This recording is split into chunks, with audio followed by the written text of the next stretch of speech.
was always a hard worker. He was always a very affectionate. I've done a lot of crazy things and I've had a lot of accomplishments in my life. For over a decade, Buddy Valastro was the undisputed king of Fondant, who sold us the American dream, convincing us that with enough sugar and shouting, you could build an empire. But that was only the brand. The real story of the cake boss is not a fairy tale.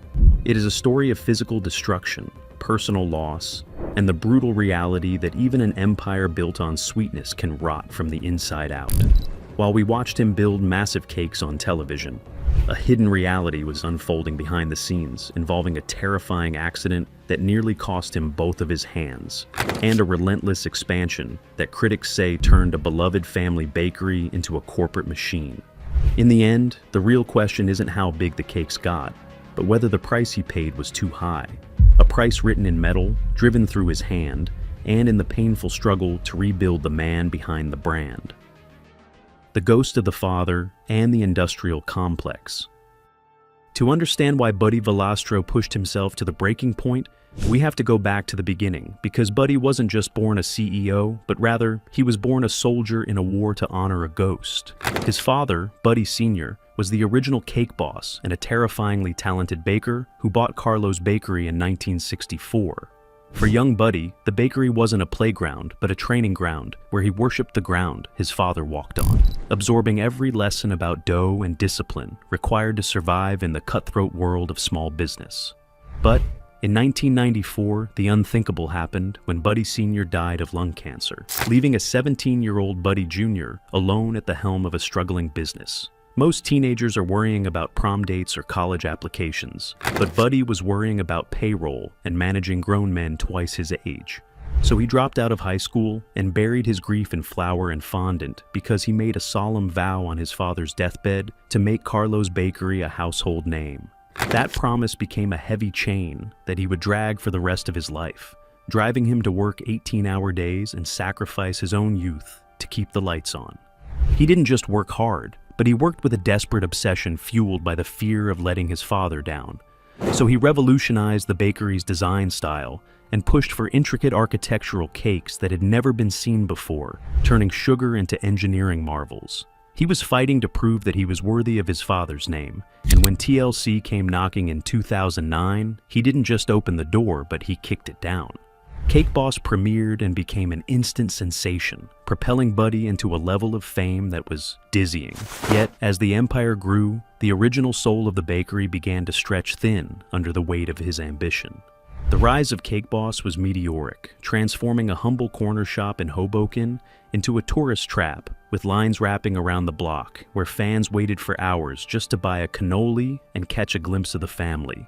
Buddy knew that a single bakery couldn't feed a global empire, so he began a massive expansion that saw Carlo's Bakery open locations across the United States, from Las Vegas to Times Square, and even internationally in Brazil.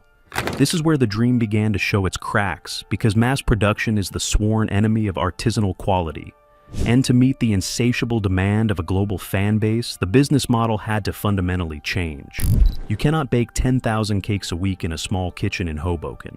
So the operation shifted from a bakery to a factory model where massive commissary kitchens were built to churn out products that were then frozen and shipped across the country. Critics and longtime fans began to whisper that the cakes didn't taste the same, claiming the pastries were dry and the service was impersonal, and that the magic of the small family shop had been replaced by the cold efficiency of a factory. The smell of fresh butter and vanilla was replaced by the smell of cardboard boxes and dry ice. And Buddy wasn't baking in the back anymore, rubbing elbows with his cousins, but was instead flying around the world cutting ribbons and managing a brand that was quickly losing its authenticity.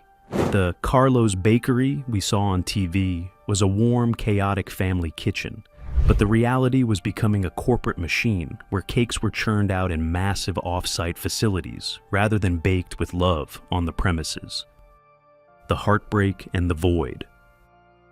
While the business was facing the growing pains of a rapid expansion and fighting off bad reviews, Buddy faced a personal loss that no amount of money or fame could fix.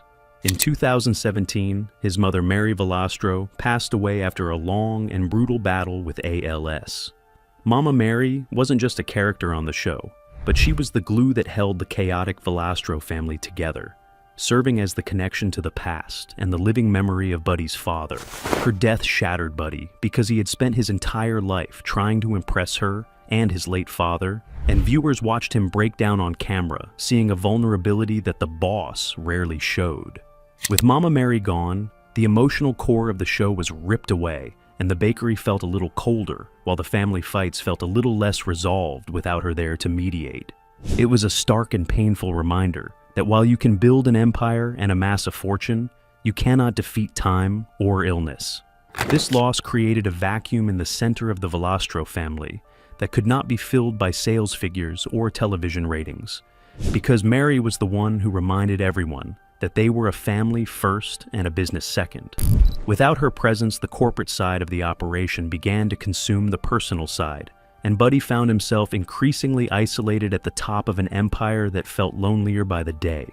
The grief was a heavy fog that hung over the production, and while the cameras kept rolling, the spark in Buddy's eyes seemed to dim as he realized that the two people he built this entire world for were no longer there to see it. But Buddy, being the soldier he was raised to be, pushed through the grief by doing the only thing he knew how to do, which was work. He threw himself back into the business, perhaps using the distraction to numb the pain of the loss, and he continued to film and expand and smile for the cameras even when his heart was broken. He thought he had survived the worst that life could throw at him, but he was wrong, because the cruelest twist of fate was waiting for him in his own backyard, inside a machine that was supposed to be a game. The flesh and bone betrayal. On a Sunday in September 2020, the cake boss's life changed in a single terrifying second. Not from a car crash or a business scandal, but from a freak accident in his home bowling alley that turned a lazy afternoon into a scene from a horror movie. There was a malfunction with the pin setter, which was a mechanism Buddy had fixed hundreds of times before without incident. So he reached his hand inside the machine to dislodge a pin just as he always did. But this time, he looked away for a split second and the machine engaged. A 1.5-inch metal rod, which was a blunt spike designed to move heavy machinery, drove itself straight through his dominant right hand, impaling him between his ring finger and middle finger. It crushed bones and severed nerves while locking his hand inside the machine, leaving him trapped with blinding pain and a terror that was worse than the agony. He was screaming not just from the pain, but from the realization that his golden hand, which had piped thousands of flowers and built a $100 million empire, was being destroyed in real time.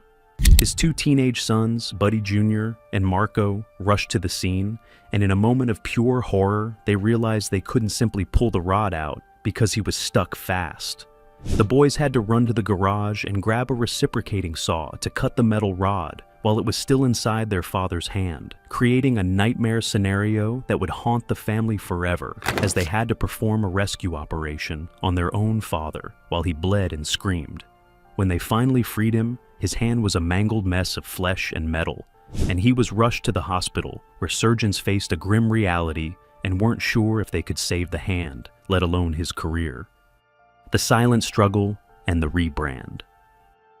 The days and months that followed were a dark descent into a personal hell as Buddy underwent 5 grueling surgeries to reconstruct his hand, where surgeons had to reconnect tendons and rebuild nerves while pinning shattered bones back together.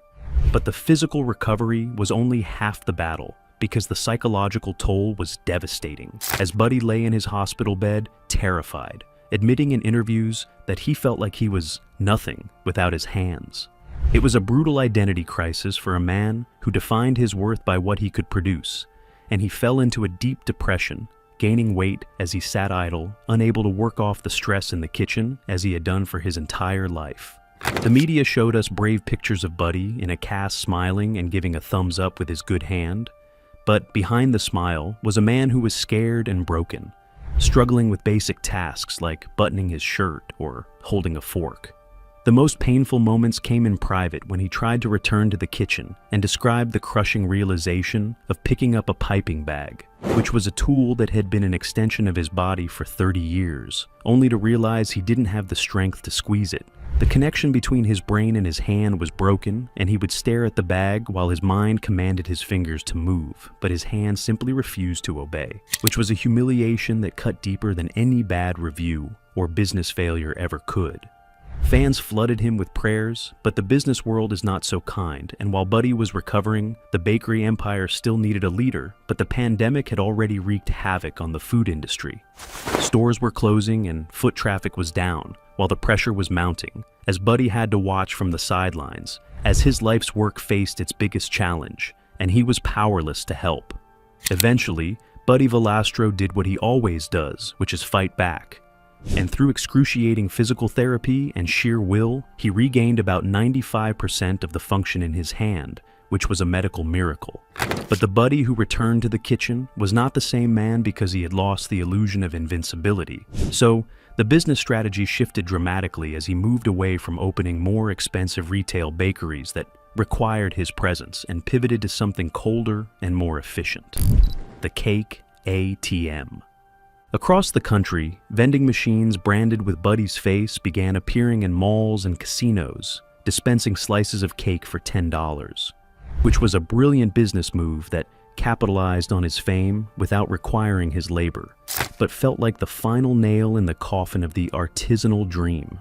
The cake boss was now a literal machine because you didn't get a cake from Buddy, but instead you got a cake from a robot with his picture on it.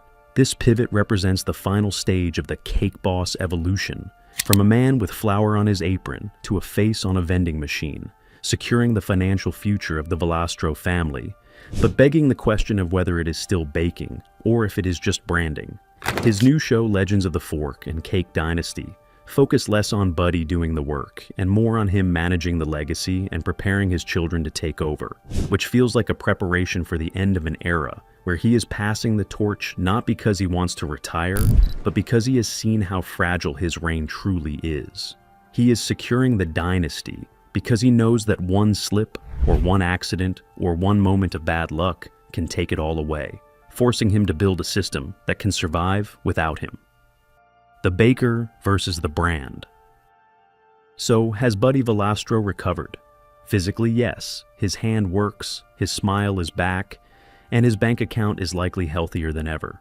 But the cake boss we fell in love with, the sweaty, stressed-out artist screaming about fondant in the back of a Hoboken bakery, is gone forever. He has been replaced by a slick, slimmed-down CEO who manages a logistics empire of shipping containers and vending machines.